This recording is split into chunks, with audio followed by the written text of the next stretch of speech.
गौमूत्र, गटर और सियासी बवंडर शुरू हो गया। सबसे पहले देखिए प्रधानमंत्री नरेंद्र मोदी जब संसद पहुंचे हैं, संसद पहुंचने की तस्वीर है पीएम मोदी की। आज मंगलवार और मंगलवार को मंगल मिलन होता है, एनडीए के सांसद एक साथ मिलते हैं। उस मंगल मिलन कार्यक्रम में पीएम मोदी पहुंचे और एनडीए के दूसरे सांसद भी मौजूद थे इसमें। जब संसद में चर्चा शुरू हुई तो हंगामे के साथ गौरव गोगोई बोल रहे थे और सदन में हंगामा भी चल रहा था। तो पार्लियामेंट के अंदर घमासान था। जब शुरू हुई उससे पहले देखिए पप्पू यादव पहुंचे, छात्रों के साथ लाठी चली थी तो पप्पू यादव खुद भी घायल बनकर पहुंचे थे। देखिए माथे पर पट्टी भी बांध रखी है, चोट भी लगा रखी है, हाथ में भी पट्टी बांध रखी है और हाथ अपना टांग रखा है जैसे फ्रैक्चर हो गया हो। यहाँ पर कल आप धर्मेंद्र दूसरी तरफ पार्लियामेंट के अंदर पंजाब के खिलाफ प्रोटेस्ट हो रहा था। पंजाब में पेपर लीक के खिलाफ सांसद कर रहे थे। पोस्टर में लिखा है 6 पेपर लीक। भगवंत मान की तस्वीर है और अरविंद केजरीवाल की तस्वीर है, दोनों के मुंह पर टेप लगा है।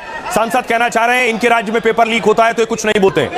दूसरी तरफ भगवंत मान की तस्वीर देख रहे हैं, भगवंत मान खुद संसद में थे आज और कह रहे थे मैं अपने पुराने स्कूल में आया हूं। बवाल और हंगामा, शिक्षा मंत्री उनके इस्तीफे से जुड़ा था। शिक्षा मंत्री कहां थे? कल वो संसद में थे पूर्व शिक्षा मंत्री धर्मेंद्र प्रधान, आज धर्मेंद्र प्रधान अपने गृह राज्य पहुंचे। ये तस्वीरें देख रहे हैं भुवनेश्वर की, जब उनका एयरपोर्ट पर स्वागत किया गया तो धर्मेंद्र प्रधान भुवनेश्वर में थे लेकिन संसद में पेपर लीक पर घमासान हो रहा था। देखिए संसद में बारी बारी सांसद चर्चा कर रहे थे। जितेंद्र सिंह केंद्रीय मंत्री खड़े हुए, उन्होंने कहा कांग्रेस के राज में भी पेपर लीक होते थे लेकिन तब ना ऐसा कानून था ना कड़ा एक्शन होता था। हम फुल प्रूफ सिस्टम बना रहे हैं और कड़ी कार्रवाई कर रहे हैं। प्रियंका गांधी ने कहा कोई सरकार और उसकी नीयत पर कैसे भरोसा करे, पूरे देश के बच्चों का भविष्य चोरी हुआ है। पिछले 10 साल में देश में 152 पेपर लीक हुए हैं। नई कमेटी या कानून बनाने से कुछ नहीं होगा, पीएम मोदी को अपने सलाहकार बदलने चाहिए। बांसुरी स्वराज ने कहा पेपर लीक बिल सरकार की संवेदनशीलता और नीयत का प्रमाण है। मोदी खुद कड़ा एक्शन ले रहे हैं और पेपर लीक का घोर अपराध उस पर एक्शन हो रहा है। विपक्ष अपने राज्यों में पेपर लीक पर चुप है, यह दोहरा मापदंड क्यों? अखिलेश यादव ने कहा जो चढ़ावा चोरी नहीं रोक पाए वो पेपर लीक कैसे रोकेंगे, क्योंकि बीजेपी वचन नहीं देती है, केवल जुमला देती है। अकेले यूपी में 20 से ज्यादा परीक्षाएं लीक हुई हैं लेकिन जब सरकार घबराई तब झुकने को तैयार हो गई।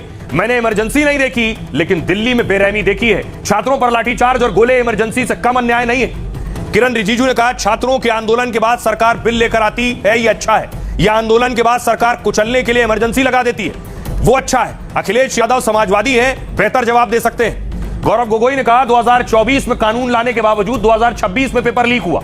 24 के 45 आरोपियों में से 44 को बेल मिल चुकी है। मास्टरमाइंड 11 महीने बाद गिरफ्तार हुआ, उसे भी बेल मिल गई। आज शिक्षा विभाग में सभी बड़े पदों पर आरएसएस के लोग हैं। श्रीकांत शिंदे शिवसेना सांसद ने कहा कोई भी एक परीक्षा किसी छात्र का भविष्य तय नहीं कर सकता है। सरकार सिस्टम की सफाई कर दोषियों को सलाखों के